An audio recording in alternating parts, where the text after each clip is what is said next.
Yuk jadi bagian dari dakwah kami. Dukung operasional dakwah dan sosial kami, raih pahala amal jariah yang terus mengalir sampai hari kiamat.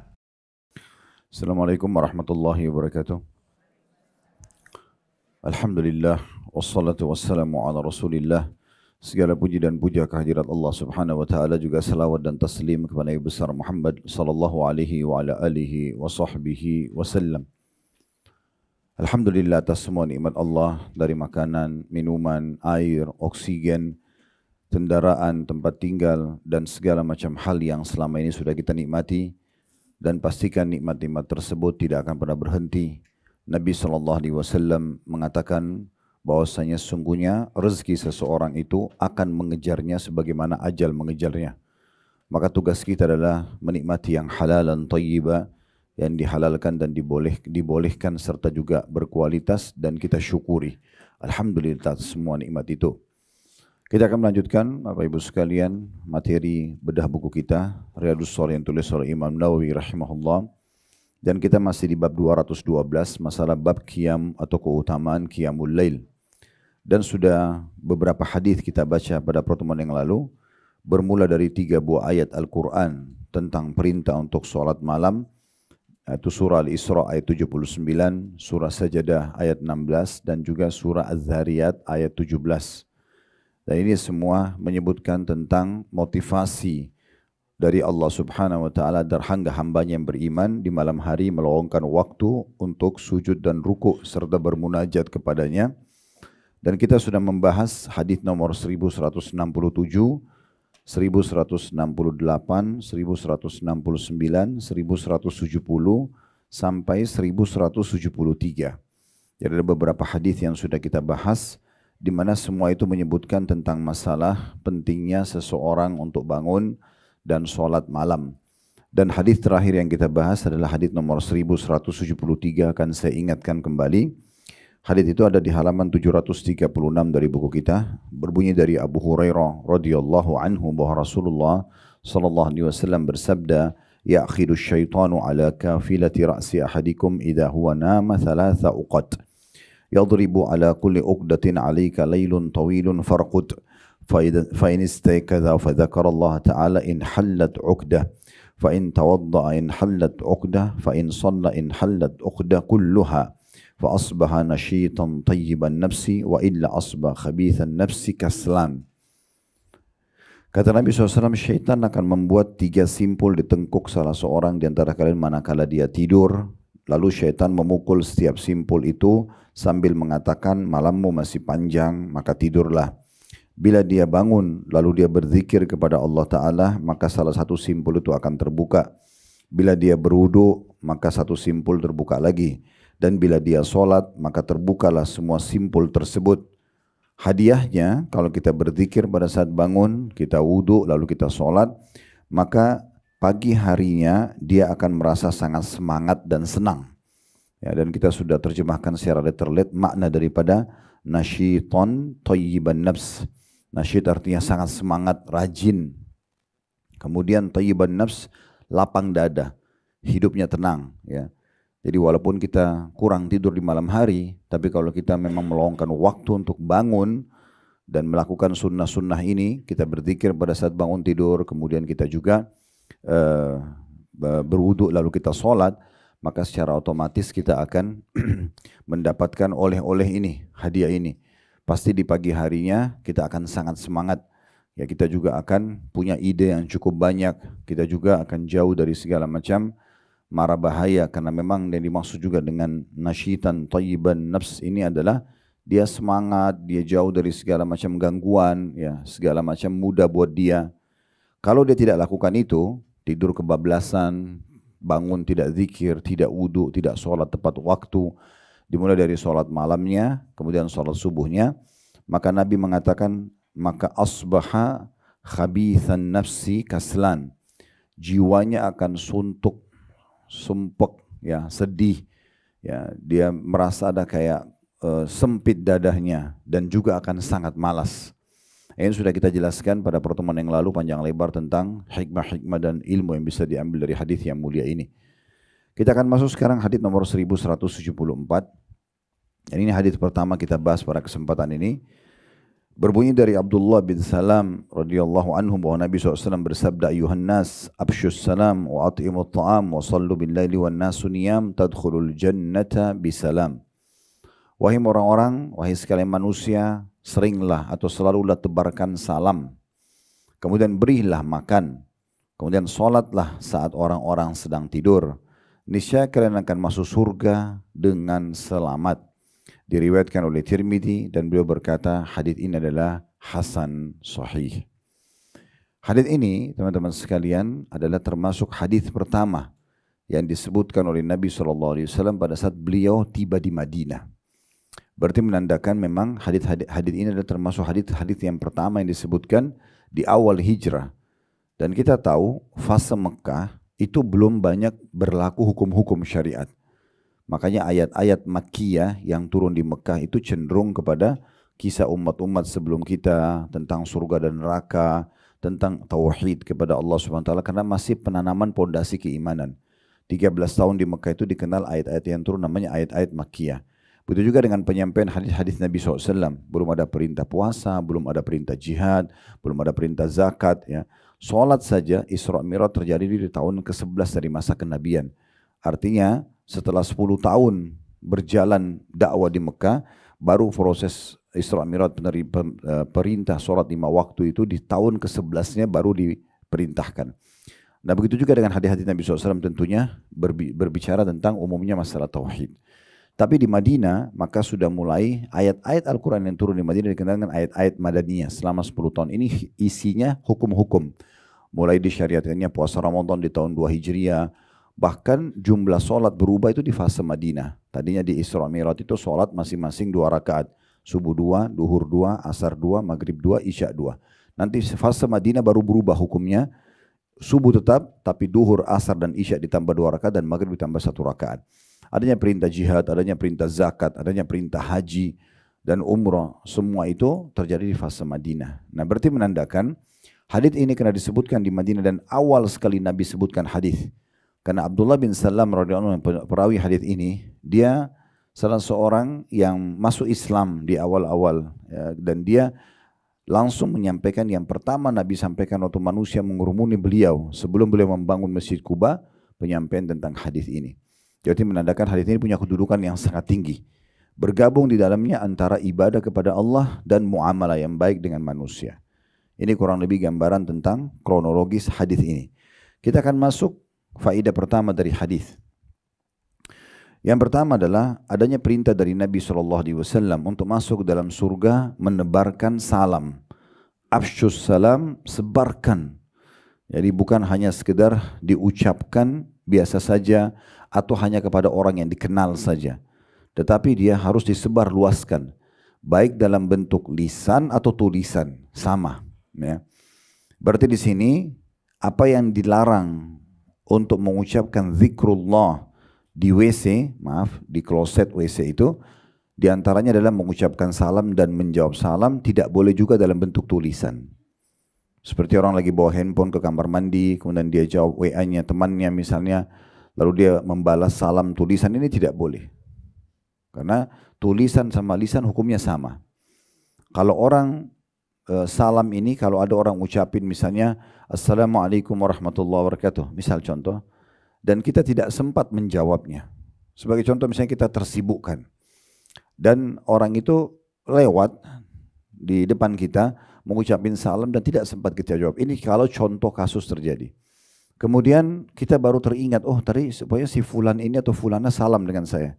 Dan kita kebetulan punya nomor teleponnya, lalu kita jawab di WA, kita mengatakan, maaf tadi saya belum jawab salamnya ya, waalaikumsalam warahmatullahi wabarakatuh. Kita jawab dalam bentuk tulisan, itu sudah sah.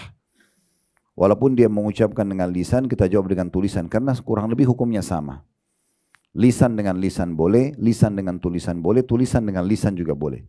Sebagai contoh misalnya orang kirim WA ke Bapak Ibu sekalian, Assalamualaikum warahmatullahi wabarakatuh, lalu tanya apalah hajat dia. Lalu Anda langsung jawab hajat dia, tanpa menjawab salam tulisan, tapi Anda sudah jawab dengan lisan. Anda bilang waalaikumsalam warahmatullahi wabarakatuh, baiklah saya akan datang sebentar. Tapi waalaikumsalam kita tidak tulis, sudah sah karena memang dasarnya kita sudah jawab melalui lisan. Ya. Makanya ini perlu digarisbawahi. Dan pengucapan salam sudah sering kita ingatkan di kelas kita ini doa yang sangat mulia. Termasuk yang dicemburui oleh orang-orang Yahudi dari kaum muslimin adalah ucapan salamnya. Ucapan salamnya gitu ya. Makanya mereka sangat berharap kalau mereka berhadapan dengan Nabi, mereka ucapin salam lalu dijawab salam. Ya. Tapi Nabi SAW kalau mereka salam tidak menjawab kecuali wa'alaikum saja. Ya. Jadi tidak sampai lengkap ya. Karena memang makna-makna doa ini sangat dalam. Assalamualaikum, semoga keselamatan dunia akhirat untukmu. Bayangkan kalau doa ini diucapkan oleh pasangan suami istri dalam sehari 5 kali saja. Misal via telepon, via tulisan, ya WA atau apa saja, atau pas ketemu di depan pintu, atau dari ibu-ibu dari dapur mau nyiapin makan, ketemu sama suaminya memanggilnya di kamar, lalu mengucapkan salam, lalu kemudian mengajak ke meja makan. Semua ini itu berarti bermakna Assalamualaikum, semoga keselamatan dunia akhirat selalu bersamamu. Itu 10 pahalanya sebagaimana dijelaskan dalam hadis yang lain. Kemudian kalau ditambah lagi warahmatullah, semoga rahmat Allah selalu untukmu. Rahmat artinya karunia. Karunia ini berarti semua jenis rezeki. Semua jenis rezeki ada pada ya warahmatullah. Karena rahmat Allah itu meliputi segala sesuatunya. Dan kalau kita lengkapkan lagi, kalau kita tambah warahmatullah ditambah 10 lagi pahala berarti 20. Kalau kita tambah lagi wabarakatuh, semoga Allah berikan keberkahan untukmu. Keberkahan tadi kecukupan, ya, artinya kecukupan. Maka dia akan dapatkan 30 pahala karena dilengkapkan 10 lagi pahala. Jadi assalamualaikum 10, warahmatullah 10, wabarakatuh 10. Lalu kemudian kalau si istri atau suami menjawabnya, waalaikumsalam warahmatullahi wabarakatuh. Ini sama, 30 pahala juga. Artinya dia bilang, semoga juga keselamatan dunia akhirat untukmu. Semoga juga rahmat Allah itu karuniahnya, rezeki, semua jenis rezeki ada padamu atau diberikan kepadamu dan juga semoga engkau dicukupi. Ini sangat luar biasa. Ya. Doa demi doa yang bisa kita ucapkan kepada pasangan kita. Dan juga orang tua pada anak. Ya. Tidak ada salahnya Bapak Ibu kalau masuk kamar anak salam. Dia diajarkan pada saat masuk rumah salam. Ya.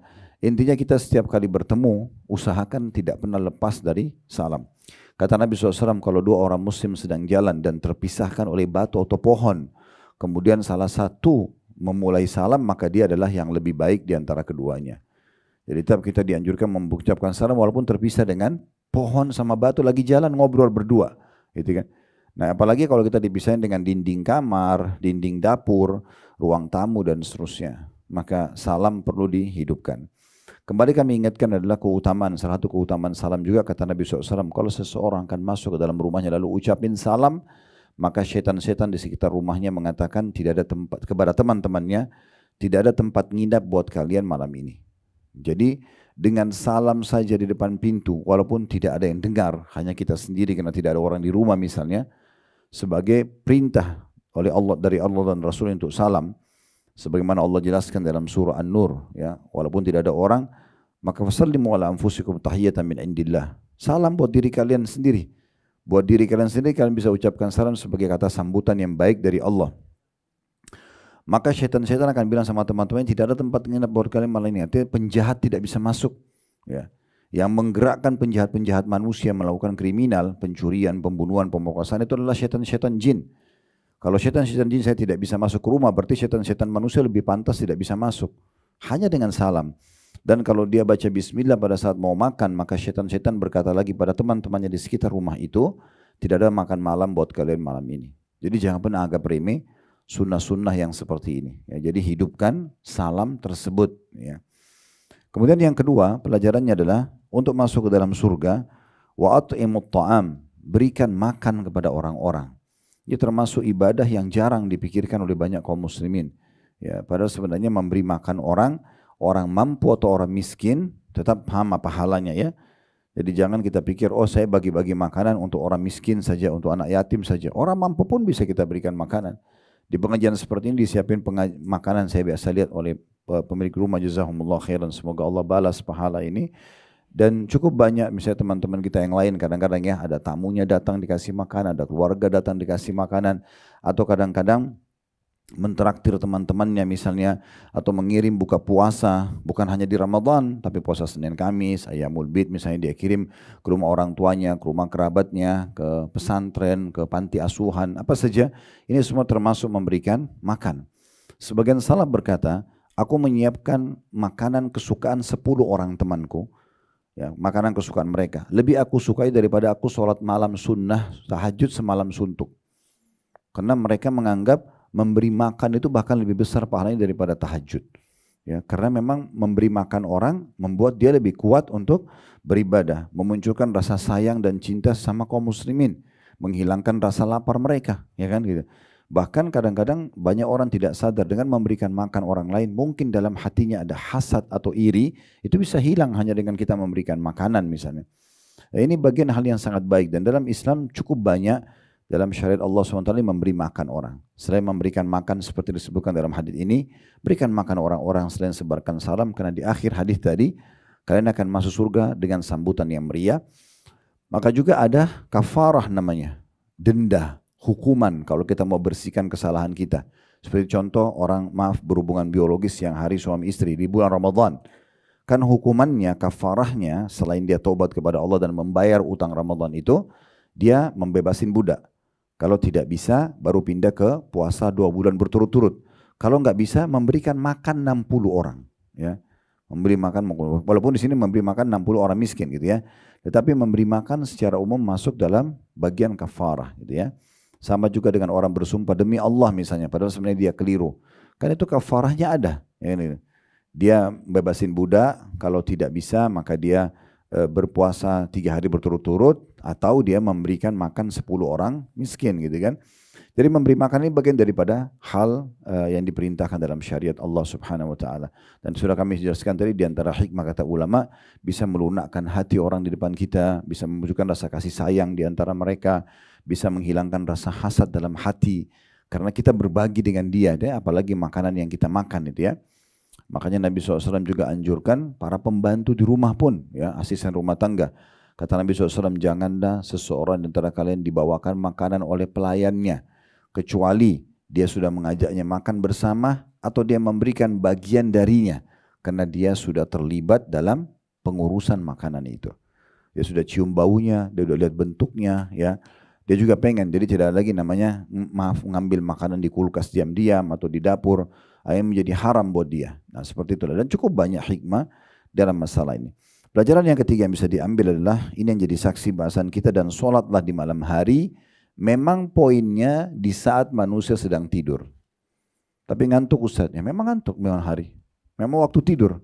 Ya, tetapi kita sudah jelaskan, kalau Bapak Ibu kembali ke awal buku kita ya, kita kembali 1 lembar ke belakang, itu Allah memang menyebutkan di 2 ayat Al-Quran, surah Sajdah ayat 16 dan surah Zariyat ayat 17, tentang ciri khasnya kaum muslimin. Memang kita ini sedikit tidur di malam hari, atau kita tidur di awal malam, nanti di akhir malam kita banyak menghabiskan bermunajat atau berdua dengan Tuhan kita Allah Subhanahu wa taala. Itu Allah sebutkan dalam surah Sajdah ayat 16, tatajafa junubum anil madaji'. Ciri-ciri ahli surga adalah lambung mereka jauh dari tempat tidur mereka. Kemudian dalam surah Az-Zariyat, kanu qalina minal laili ma yahja'un. Mereka sangat sedikit tidur pada malam hari. Maksudnya di sini sangat sedikit adalah ada waktu yang mereka pakai tidur, ada waktu yang mereka pakai untuk ibadah. Bukan semuanya dipakai untuk tidur, gitu ya. Jadi secapek apapun usahakan tidak luput, walaupun cuma 2 rakaat atau mungkin minimal witir 1 rakaat dikerjakan. Agar di malam itu kita tercatat tetap hadir menghadap kepada Allah Subhanahu wa taala di saat Allah Azza wa Jalla turun ke langit bumi dan memberikan peluang kepada kita. Siapa yang punya hajat dipenuhi, siapa yang minta tolong akan dibantu, dan siapa yang punya dosa beristighfar maka akan dimaafkan. Dan ini semua, ketiga perbuatan ini, menyebarkan salam, memberikan makan dan sholat pada malam hari di waktu manusia sedang tidur, maka kalian akan masuk ke dalam surga dengan selamat atau dengan sambutan yang meriah. Saksi bahasan kita adalah perintah yang ketiga, sholatlah di malam hari sewaktu manusia sedang tidur. Hadis selanjutnya nomor 1175 berbunyi, dari Abu Hurairah radhiyallahu anhu, beliau berkata, Rasulullah sallallahu alaihi wasallam bersabda, afdhalus siyami ba'da ramadhana syahrullahil muharram wa afdhalus salati ba'dal fardhati salatul lail. Sebaik-baik puasa setelah Ramadan adalah puasa Allah al-Muharram. Dan sebaik-baik solat setelah fardu adalah solat malam. Dari sini langsung kita ambil pelajaran yang pertama, ada istilah afdal dalam agama kita. Maksudnya lebih besar pahalanya, lebih Allah cintai, ya lebih memberatkan timbangan amal hari kiamat, lebih mudah meninggikan derajat di surga, itu namanya afdal. Nah, target kita setelah kita mengerjakan sebuah jenis ibadah Bapak Ibu sekalian adalah dua hal. Yang pertama mengejar afdaliyah, cari di jenis ibadah yang sama mana yang lebih afdal, lebih besar lagi pahalanya. Seperti contoh, sholat duha 2 rakaat punya keutamaan. Mau lebih afdal 4 rakaat. Ada lebih afdal lagi 8 rakaat misalnya. Kita cari selalu yang lebih afdal. Kita tingkatkan secara kuantitas dan kualitas ibadah kita. Itu mengejar afdaliyahnya gitu ya. Sholat malam bagus semuanya. Anda kerjakan di awal malam kah, pertengahan malam kah, tapi di akhir malam lebih afdal. Menjelang subuh, sepertiga malam. Maka kita cari yang lebih afdalnya. Kan kita. Nah contoh-contoh saja itu ya. Umrah misalnya, sepanjang tahun bagus, pahalanya semua besar. Tapi afdalnya kapan? Ramadan misalnya. Karena dia lebih sama dengan haji bersama Nabi. Maka kita kalau bisa umrah beberapa kali dalam setahun, ada umrah Ramadan tidak luput, misal contoh. Nah, itu contoh-contoh. Dan banyak sekali masalah-masalah afdaliyah. Kita bisa tinggal mencari di setiap jenis ibadah itu biasanya tetap ada yang afdalnya, yang lebih baik ya. Sholat kayak tadi misalnya, di awal waktu lebih afdal daripada sholat setelahnya gitu ya. Orang yang datang takbiratul ihram pertama imam lebih afdal daripada orang yang masbuk 1 rakaat misalnya. Nah seperti itulah afdaliyah ya. Itu yang harus kita lakukan supaya kita bisa mendapatkan maksimal pahala gitu ya. Karena memang mengejar afdaliyahnya ini penting ya. Itulah yang dimasukkan di sini kata Nabi SAW, afdal puasa setelah Ramadan adalah puasa bulan Allah Muharram. Tapi kita sedang menjelaskan makna afdalnya ya. Jadi setelah kita mulai mengerjakan satu jenis ibadah, Bapak Ibu perhatikan afdaliyah. Mana yang paling afdal, itu yang kita lakukan. Ini pertama. Yang kedua adalah kita istiqomah, konsisten menjaga ibadah tersebut. Jangan sudah pernah dikerjakan lalu ditinggalkan ya. Usahakan kita selalu konsisten menjaganya sampai ajal datang. Itu beranjak daripada hadis ya yang mirip ini di hadis nomor 1171. Kita pernah jelaskan di pertemuan yang lalu ini ya. Bisa Bapak Ibu lihat di halaman 736 di nomor 1171 di mana Nabi SAW menasihati Abdullah bin Amr bin As. Beliau mengatakan, wahai Abdullah, janganlah seperti fulan. Dulu dia biasa sholat malam, tapi sekarang dia meninggalkannya. Jadi jangan, dulu saya waktu masih gadis, saya sholat malam terus. Itu dulu. Sekarang gimana? Ya, ini tidak boleh kita jadikan patokan. Dulu kita pernah beramal. Dulu sudah selesai, sudah dicatat. Ya, sekarang ke depannya bagaimana? Harus lebih baik daripada yang sebelumnya. Sebagaimana kita waktu menyinggung hadits nomor 1171 juga, jangan pernah bangga dengan amal orang lain. Ibuku itu rajin sekali hafal baca Quran. Ayahku itu rajin sekali bolak-balik umrah atau sholat malam atau ke masjid. Kalau Anda sendiri bagaimana? Kita sendiri harus punya amal, ya. Amal orang tua kita bukan untuk kita, tapi untuk mereka. Nah, kita pun harus beramal. Ingat, seorang penyair Arab mengatakan, ini sudah pernah kita sebutkan syairnya, laisal fata man yaqulu kana abi kadza wa kadza. Bukanlah seorang anak muda yang cerdas yang mengatakan, dulu ayahku begini dan begitu. Maksudnya berbangga-bangga dengan amal orang tuanya. Walakinnal fata man yaqulu ha anadza. Tapi seorang anak muda yang cerdas yang mengatakan, ini loh saya. Nah, amal kita yang sekarang kita tonjolkan gitu ya. Jadi sekali lagi poin penting pada hari ini kita perlu sampaikan Bapak Ibu sekalian, kalau Anda sudah kerjakan satu jenis ibadah, maka perhatikan setelahnya dua hal sampai Anda meninggal dunia, ya. Yang pertama afdaliyahnya, cari yang lebih afdal lagi daripada ibadah yang sudah kita kerjakan. Ini tidak sulit untuk mencarinya karena hampir semua ibadah ada afdaliyah, tadi sudah kita berikan contoh. Yang kedua bagaimana konsisten, istiqomah, ya. Dan saya sudah pernah sampaikan kiat untuk istiqomah ada 4, ya. Majelis ilmu, duduk dalam ilmu seperti ini, majelis ilmu dengarkan atau dengarkan ceramah di mobil, di rumah. Yang kedua, paksakan amal yang ilmu tersebut dipraktikin. Yang ketiga, bersama dengan komunitas yang baik, ya. Kalau komunitas kita itu usahakan yang lebih baik ibadah daripada kita, ya. Misalnya lebih baik sholat malamnya, mereka para penghafal Quran, mereka orang yang rutin hadir di ta'lim, supaya kita terpengaruh dengan mereka. Yang terakhir, yang keempat, berdoa kepada Allah Subhanahu wa Ta'ala agar dibuat istiqomah. Baik, itu pelajaran pertama dari hadis tentang masalah penjelasan afdal atau afdaliyah sebuah amal. Yang kedua, keutamaan tentang puasa di bulan Muharram, puasa-puasa sunnah ya. Kita melalui bulan Muharram pada waktu yang lalu. Nah, bulan Muharram itu bulan pertama dalam bulan-bulan Hijriyah. Di sini bukan berarti ada puasa khusus kecuali tanggal 9 dan tanggal 10-nya. 9 dan 10 bulan Muharram. Kalau Anda bisa 9 dan 10 lebih bagus, dikenal dengan Tasu'a dan Asyura. Kalau Anda tidak bisa, maka minimal Asyurahnya tanggal 10 bulan Muharramnya. Ya, jadi ini perlu dititik beratkan karena cuma setahun sekali ya.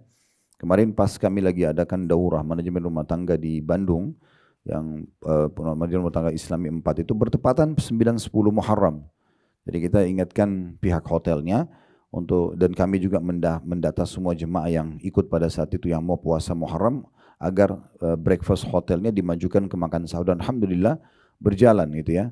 Alhamdulillah berjalan. Jadi tetap walaupun kita dalam kondisi safar, kalau kita dalam kondisi tenang ya, tidak ada sesuatu yang menghalangi, apalagi ini hanya puasa sekali setahun dan tidak bisa diqadha ya, tidak bisa diganti dengan hari lain. Kalau puasa Ramadan masih bisa diganti dengan hari lain, maka kita usahakan tetap bisa melaksanakan puasa tersebut. Kemudian sisanya puasa-puasa lain seperti Senin Kamis, Ayyamul Bid, bulan Muharram adalah bulan yang paling afdal setelah Ramadan untuk berpuasa.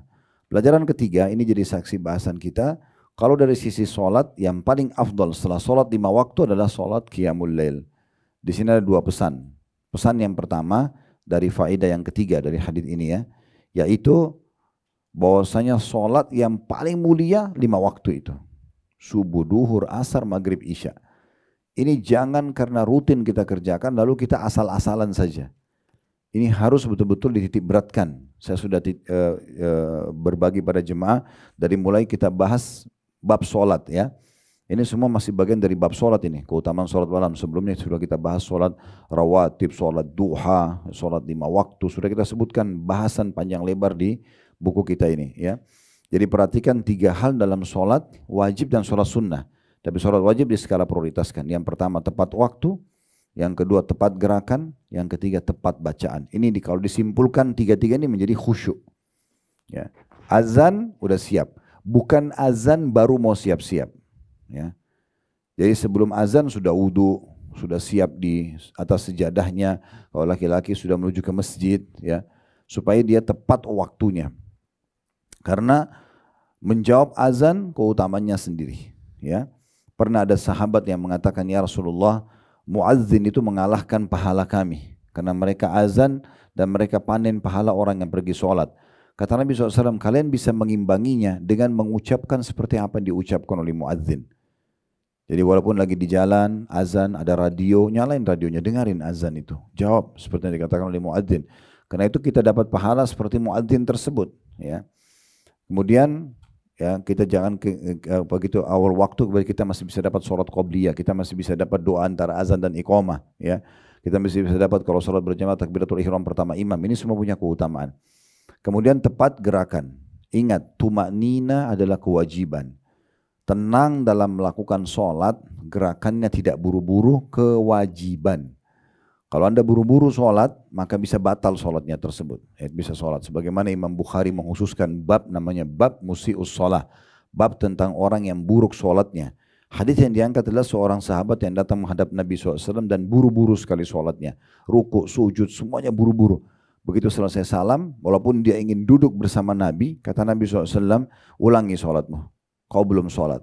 Orang itu ulangi lagi, ternyata sama lagi gerakannya. Sampai mungkin 3-4 kali orang itu ulangi, Nabi masih mengatakan ulangi lagi sholatmu karena kau belum sholat. Baru dia mengatakan, ya Rasulullah saya tidak tahu selain ini, ajarkan kepada saya. Maka Nabi pun mengajarkan dalam hadis yang cukup panjang tentang bagaimana tenang sekali.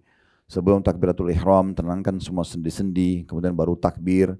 Setelah takbir meletakkan tangan di dada pun tenangkan semua sendi-sendi, baru mulai doa iftitahnya, baru al-fatihah. Sudah selesai semua tenang, ruku.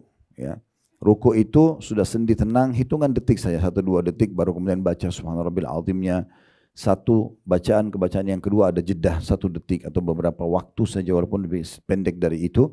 Tapi jangan buru-buru sekali ya, karena ini memang perlu ya diatur. Tepat gerakan ini bagian daripada penyempurnaan pahala. Kemudian yang terakhir yang ketiga tepat bacaan. Nah bacaan-bacaannya juga dengan tenang, dengan ucapan yang benar ya. Dan kita sudah tahu makin banyak ayat yang dibaca maka makin besar pahalanya gitu ya. Dan sudah pernah kami berbagi juga, usahakan Bapak Ibu sekalian menambah hafalan zikir-zikir sholat ya. Seperti doa iftitahnya itu ada banyak sekali ya, pilihan ada 6-7 pilihan. Kemudian variasikan surah yang dibaca setelah Al-Fatihah. Kemudian macam-macam doa ruku, doa sujud, doa itidal, doa sebelum salam. Bahkan salawat Nabi saya di tahiyat itu ada pilihannya ya. Maka kita usahakan menghafal semua ini dan kita bisa variasikan. Itu makin memberikan banyak pahala. Baik, kita masuk sekarang hadis selanjutnya. Hadis nomor 1176 dari Ibnu Umar radhiyallahu anhu bahwa Nabi SAW bersabda, "Salatul laili mathna mathna, fa idza khifta as-subha fa'autir biwahida." Salat malam itu dua-dua. Bila kamu khawatir masuk waktu subuh, maka berwitirlah 1 rakaat. Disebutkan oleh Bukhari dan juga Muslim. Saya langsung bacakan hadis nomor 1177 karena semakna. Dari Ibnu Umar juga masih sahabat yang sama radhiyallahu anhuma. Beliau mengatakan karena Nabi SAW yusalli minal laili mathna mathna wa yutiru bi raka'ah. Nabi SAW biasa sholat malam 2-2 dan beliau berwitir 1 rakaat. Diriwayatkan oleh Bukhari dan juga Muslim. Dari 2 buah riwayat ini kita ambil pelajaran. Yang pertama, kedudukan Ibnu Umar radhiyallahu anhuma. Karena di hadis nomor 1177 beliau yang menyampaikan tentang sifat sholat malamnya Nabi. Di nomor 1176 beliau hanya menyampaikan Nabi bersabda. Tapi di 1177 beliau yang menceritakan kronologisnya. Maka kita sebutkan sebagai keutamaan beliau. Yang kedua, adanya penyebutan tentang sifat sholat Nabi SAW yang lebih banyak beliau kerjakan, yaitu 2 rakaat, 2 rakaat. Ini bisa bermakna Nabi kerjakan 2 rakaat, 2 rakaat, 2 rakaat, 2 rakaat sampai 8 rakaat, 2 rakaat lagi witir pertama, baru witir 1 rakaat. Ini bisa bermakna seperti itu. Itu yang paling sering Nabi SAW melakukan. Tapi beberapa riwayat lain menjelaskan Nabi SAW juga punya sifat sholat berbeda. Beliau pernah sholat juga 4-4 ya, sholat malamnya dan witirnya 3 sekaligus atau 2 rakaat, 2-1 gitu ya. Beliau juga pernah mengerjakan 8 rakaat sekaligus dengan 1 kali tahiyat saja. Dan beliau menutup dengan witir, ada yang 2-1, ada juga yang 3. Beliau juga pernah sholat sallallahu alaihi wasallam 9 rakaat sekaligus.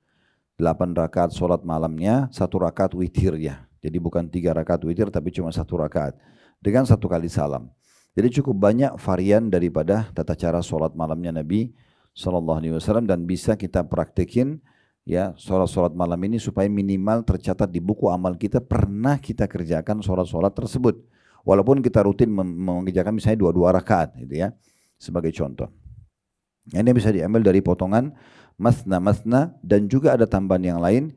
Kalau dari hadits ini diambil minimal rakaat adalah 2 rakaat.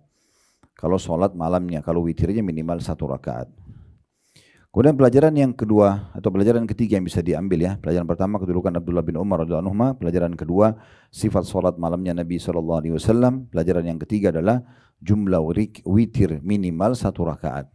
Jumlah witir minimal 1 rakaat.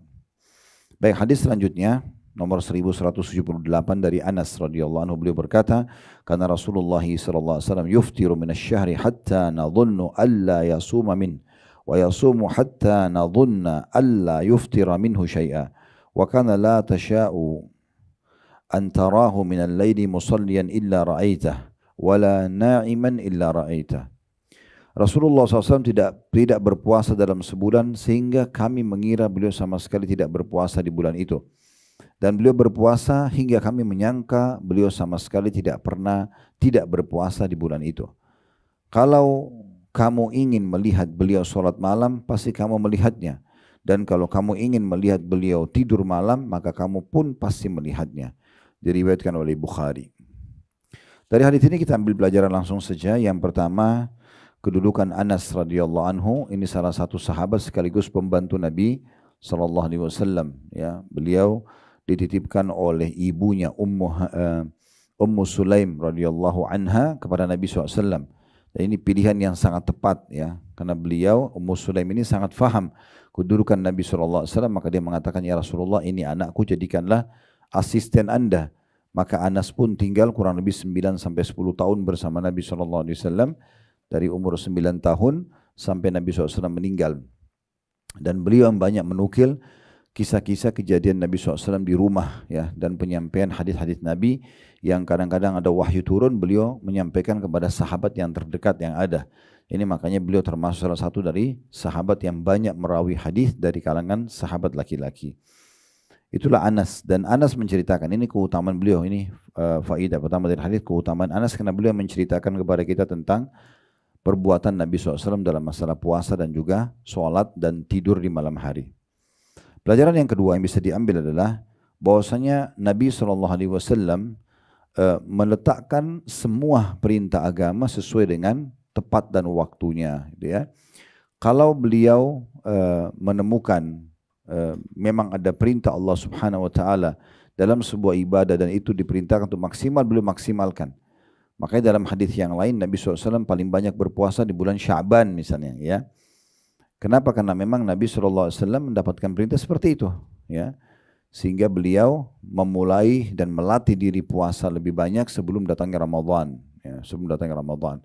Di sini bisa bermakna adalah puasa rutin, Senin Kamis, Ayyamul Bid, dan pernah kami jelaskan ada namanya puasa tatawwu, puasa tambahan, ya. Puasa ini kalau misal hari ini hari Rabu tadi, Bapak Ibu bangun di pagi hari dalam kondisi merasa fit-fit saja, terus ya udahlah saya hari ini mau puasa saja, mau dekatkan diri kepada Allah, dan belum ada pembatal puasa itu, belum makan, belum minum, belum biologis, misalnya kalau suami istri, dia boleh puasa, karena puasa sunnah boleh diniatkan walaupun di pagi atau siang hari. Ya, kalau puasa wajib harus nginap niatnya dari malam. Misalnya besok Ramadan, nah kita niatkan memang dari malamnya berpuasa gitu ya. Atau Anda mau puasa nazar, Anda nazar kalau saya sembuh saya akan puasa 3 hari. Sudah sembuh Anda mau puasa, nggak bisa pagi hari atau siang hari, saya mau puasa aja hari ini puasa nazar, nggak bisa, karena itu puasa wajib. Tapi kalau puasa sunnah boleh. Siang hari begini pun misalnya Anda belum sarapan tadi, Anda belum makan siang, belum ada hal yang membatalkan puasa, belum terjadi interaksi biologi suami istri, saya puasa aja deh, boleh puasa. Gak ada masalah. Ada sebagian orang mungkin dari pagi sampai menjelang asar dia belum minum, belum makan, karena tersibukkan dengan banyak aktivitas. Lebih baik saya puasa saja. Boleh kalau puasa sunnah. Tapi ini puasa tatawwu namanya, puasa tambahan. Ini diambil daripada riwayat yang pernah kita jelaskan di kitab puasa. Nabi SAW pernah pulang ke rumah Aisyah di pagi hari dan bertanya, wahai Aisyah, apakah kalian punya makanan? Kata Aisyah, tidak ada ya Rasulullah. Kata Nabi SAW, kalau begitu hari ini aku puasa. Artinya kalau ada makanan beliau tidak puasa. Ini bukan puasa Senin Kamis, karena Senin Kamis Nabi selalu disebutkan dalam beberapa riwayat lain beliau tidak pernah tinggalkan. Berarti ini puasa tambahan, gitu ya. Sama sholat sunnah, Bapak Ibu sudah sholat tadi, misalnya ba'diyah duhur, lagi duduk. Kok masih lama waktunya lowong gitu ya. Saya mau dekatkan diri kepada Allah, saya mau sholat sunnah aja. Niatkan dalam hati sholat sunnah pendekatan diri kepada Allah dikenal dengan sholat tatawwu. Itu dibolehkan, ya. Dalam ibadah sunnah itu dibolehkan. Baik, ini yang dimaksud di sini.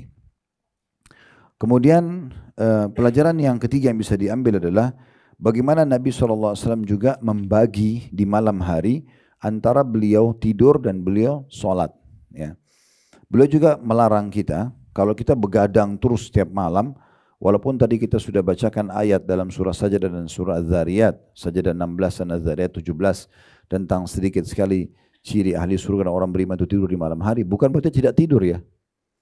Karena Nabi SAW pernah mengingatkan sahabat yang berjanji untuk dirinya di masjid dan didengar oleh semua sahabat. Ada 3 orang yang berjanji tidak mau mengganggu ibadah dia kepada Allah, tapi mereka keliru dalam menyampaikan janji mereka itu. Yang satu bilang, saya mulai sekarang puasa, tidak mau buka puasa sampai sudah tidak tahan, dia. Jadi kayak misalnya sekarang lagi puasa, azan maghrib masih kuat, tahan lanjut lagi sampai besok. Yang satu bilang, saya tidak akan menikahi wanita, karena dianggap pernikahan adalah bagian daripada mengganggu ibadah dia. Yang satu lagi mengatakan mulai sekarang saya sholat malam tidak mau tidur.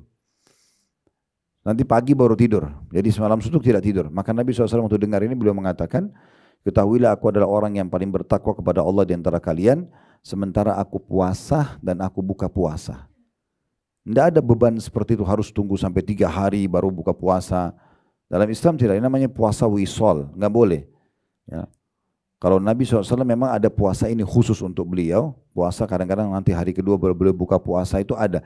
Tapi khusus untuk Nabi SAW. Beliau melarang sahabat mengikutinya, termasuk riwayat kepada Ibnu Umar radhiyallahu anhu. Lalu beliau mengatakan, saya pun menikahi wanita dan saya juga tidur di malam hari dan saya sholat. Sampai menolak sunnahku bukan dari golonganku. Maka kita juga memberikan hak jasad kita, tidur. Ya, tidur beberapa saat baru kemudian kita bangun untuk sholat. Nah seperti itulah. Makanya Anas mengatakan, kalau anda ingin melihat Nabi di malam hari sholat, anda akan pasti menemukan dia selalu sholat malam hari. Tapi anda kalau mau lihat dia tidur, dia juga tidur di malam itu. Artinya terbagi dengan baik dan termanage dengan baik waktu ibadah beliau. Baik, selanjutnya hadits nomor 1179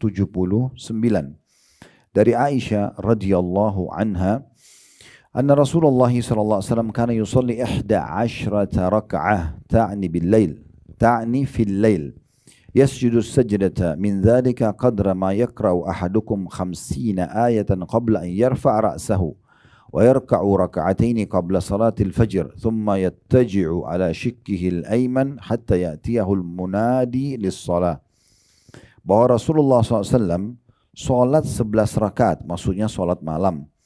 Beliau sujud lamanya seukuran seseorang di antara kalian membaca 50 ayat sebelum beliau mengangkat kepalanya. Lalu beliau sholat 2 rakaat sebelum sholat subuh, kemudian berbaring di atas badan bagian kanannya hingga muadzin datang kepada beliau. Diriwayatkan oleh Imam Bukhari. Hadits ini ya, memberikan gambaran kepada kita yang pertama, pelajarannya kedudukan Ummul Mukminin Aisyah radhiyallahu anha, karena beliaulah yang menyampaikan kepada kita tentang sifat sholat malamnya Nabi ini. Pelajaran yang kedua, bahwasanya jumlah sholat malamnya Nabi yang biasa beliau kerjakan adalah 11 rakaat. Walaupun sudah kita bahasakan tadi, bisa minimalnya 2 rakaat, kalau sholat malamnya witirnya minimal 1 rakaat. Bisa anda pilih berapa rakaat saja. Ya. Dan pendapat ulama seperti Imam Ahmad mengatakan jumlah sholat malam Nabi 11 rakaat bukan berarti terbatas sampai 11 rakaat. Artinya kalau ada orang yang mau lebih dari itu, dalam pendapat beliau boleh saja. Ya, misalnya ada orang mau sholat 13 rakaat, misal 10 rakaat sholat tahajudnya, 3 rakaat witirnya misalnya. Atau ada orang mau lebih daripada itu. Ya, sebagai contoh kalau anda lihat di akhir Ramadan di Mekah, ada sholat tarawih, ya, itu sekitar 10 rakaat misalnya. Nanti qiyamul lailnya ada lagi 11 atau 13 rakaat gitu ya. Berarti kan 20 rakaat lebih. Dan di masa Umar juga pernah dikerjakan sampai 23 rakaat gitu ya, tergantung kemampuan seseorang ya. Ini pelajaran kedua yang bisa diambil tentang sifat sholat Nabi dan jumlah rakaatnya, tapi tidak terbatas 11 rakaat. Ada jumlah minimal, ada juga boleh tidak ada maksimalnya. Pelajaran ketiga, bahwasanya pentingnya seseorang muslim kalau sujud tidak tergesa-gesa. Dan ini cukup banyak hadis lain yang mendukung perkataan Aisyah, Nabi SAW kalau sujud, ya, satu sujudnya itu ukurannya sama dengan membaca 50 ayat.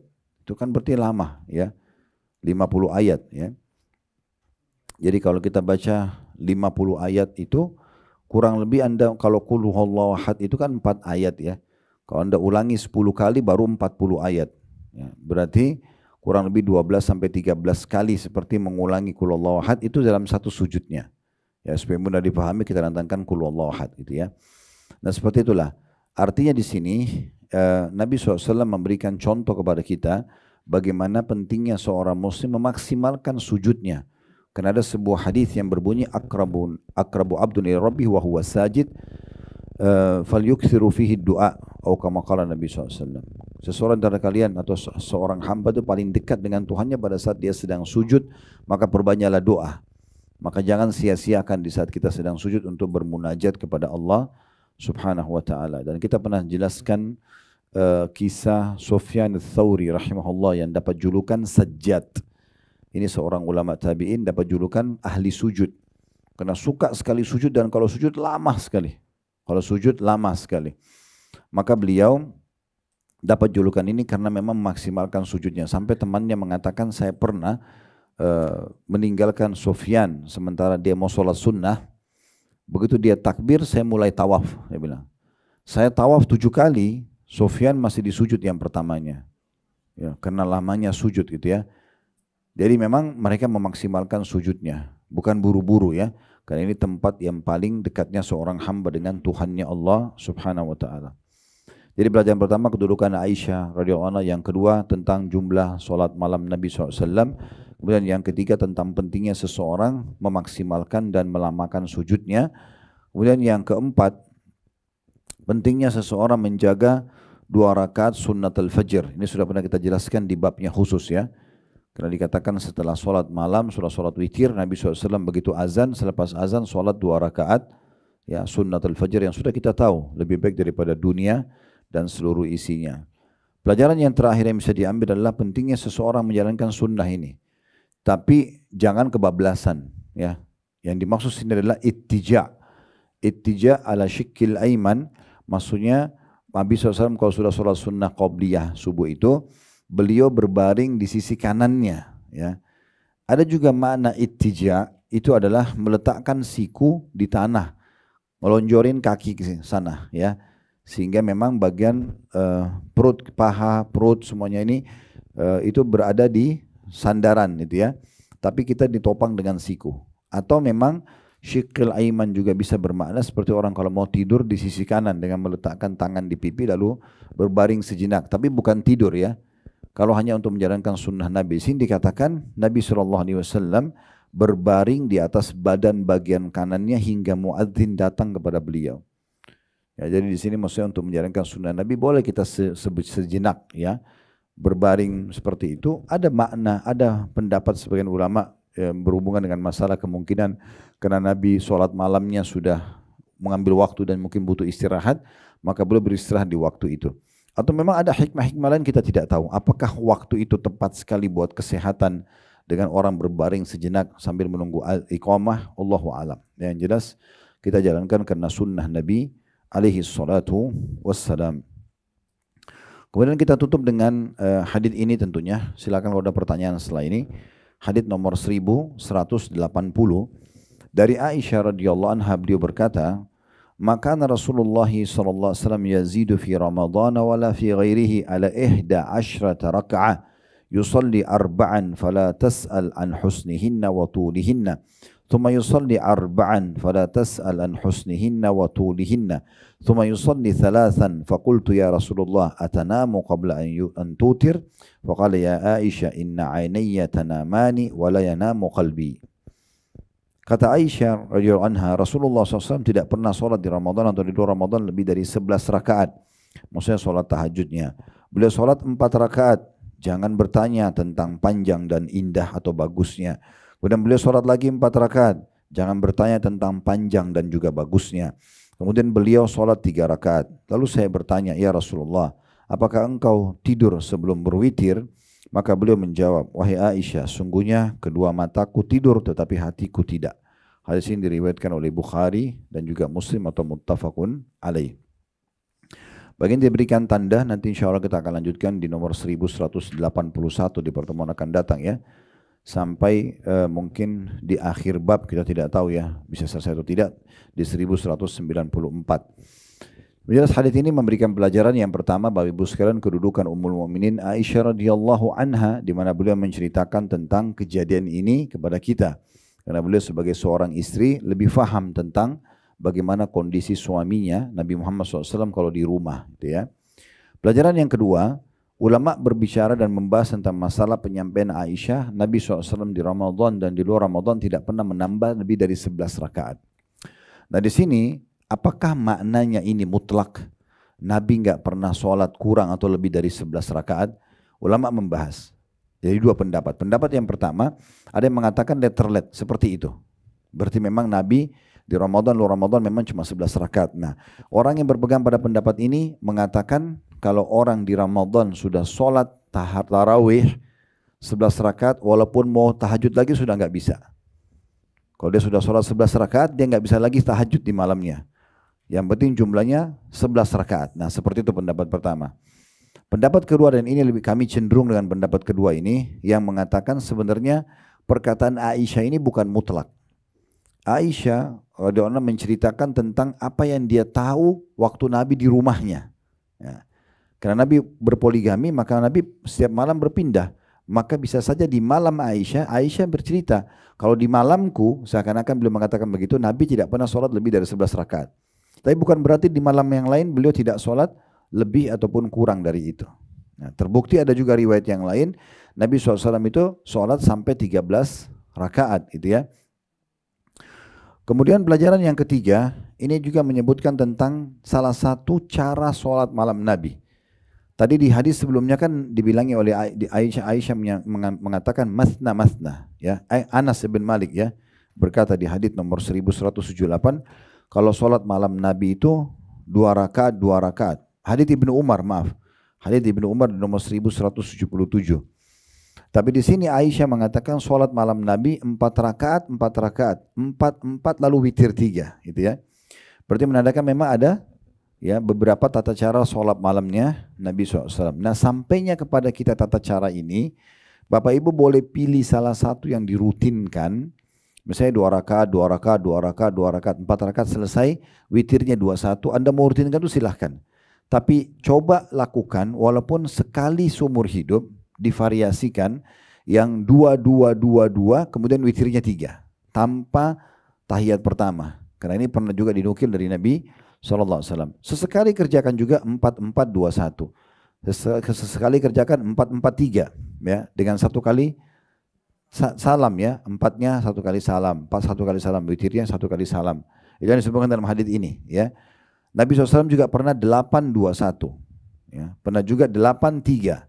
Pernah juga Nabi sholat 9 rakaat, bahkan Nabi pernah sholat 11 rakaat sekaligus. Ya. Tetapi ini mungkin orang yang sudah rutin kerjakan sholat malam, tidak jadi beban buat dia. Kalau Bapak Ibu baru seminggu 2 minggu sholat malam, jangan langsung 11 rakaat, nanti lupa ini sudah rakaat ke-7 atau ke-8 nih. Kan ya. Jadi Anda mulai pelan-pelan, tapi orang yang sudah rutin, apalagi dia mau membaca banyak ayat Al-Quran, biasanya dia tidak mau ada jedah tahiyatnya, maka dia lanjut terus. Ya. Itu bisa saja. Ya, itu bisa saja gitu ya.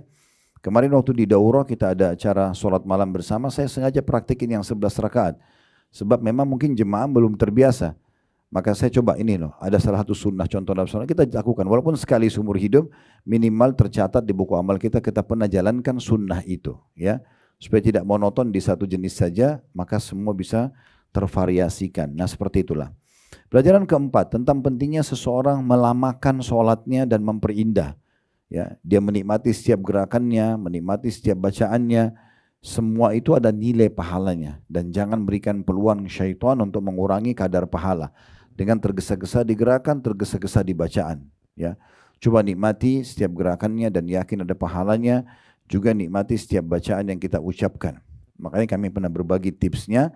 Kalau sholat sir pun kecilin suara, duhur dan asar tetap mengecilkan suara saja. Artinya suara tetap keluar tapi hanya kita yang dengar. Jangan baca dalam hati. Habis itu mata tertutup, ruangan gelap. Ya, Bismikallahumma amutu wa ahya. Gitu ya. Ya. Selanjutnya pelajaran yang terakhir yang bisa kita ambil adalah bagaimana Nabi SAW memberikan kelebihan. Bagaimana Allah memberikan kelebihan kepada Nabi SAW ya. Nabi itu kalau tidur, matanya tertutup tapi hatinya tidak tidur. Kalau kita kan semuanya tidur, gitu ya, tidak sadar udah. Tapi kalau Nabi tidak seperti itu. Jadi ada beberapa hal yang Nabi diberikan oleh Allah tidak diberikan untuk kita. Seperti contohnya ini, ya, Nabi SAW itu kalau mata itu tidur tertutup, tapi beliau itu tahu apa yang sedang terjadi. Kuasa Allah Subhanahu Wa Taala. Sebagaimana juga beliau pernah menyampaikan kepada para sahabat, luruskan dan rapatkan saf kalian karena saya bisa melihat kalian dari depan. Nabi bisa tahu sementara jadi imam siapa di antara makmum yang berantakan safnya. Itu kuasa Allah. Hadis tentang Isra dan Mi'raj, waktu ditanyakan oleh Abu Jahal, ya, dia mau mempermalukan Nabi supaya menceritakan memalukan Nabi. Bagaimana kau bisa ke Palestina sementara kau belum melihatnya? Maka Abu Bakar mengatakannya, Rasulullah ceritakan pada kami Masjid Aqsa. Maka Nabi SAW mengatakan, Allah pun membukakan untukku Masjid Aqsa seperti aku melihatnya. Maka Nabi ceritakan tentang pintu gerbangnya, gerbang-gerbangnya, tentang jendela-jendelanya detail. Sehingga orang-orang Quraisy yang pernah ke sana mengatakan, oh benar gitu ya. Sehingga mereka hanya membenarkan kejadian Isra dan Mi'raj. Dan cukup banyak masalah-masalah yang lain mungkin yang tidak ada dikhususkan, tidak ada kecuali dikhususkan untuk beliau saja. Sallallahu alaihi wasallam. Kurang lebih seperti itu. Subhanakallahumma bihamdika asyhadu an la ilaha illa anta astaghfiruka wa atubu ilaik. Wassalamualaikum warahmatullahi wabarakatuh.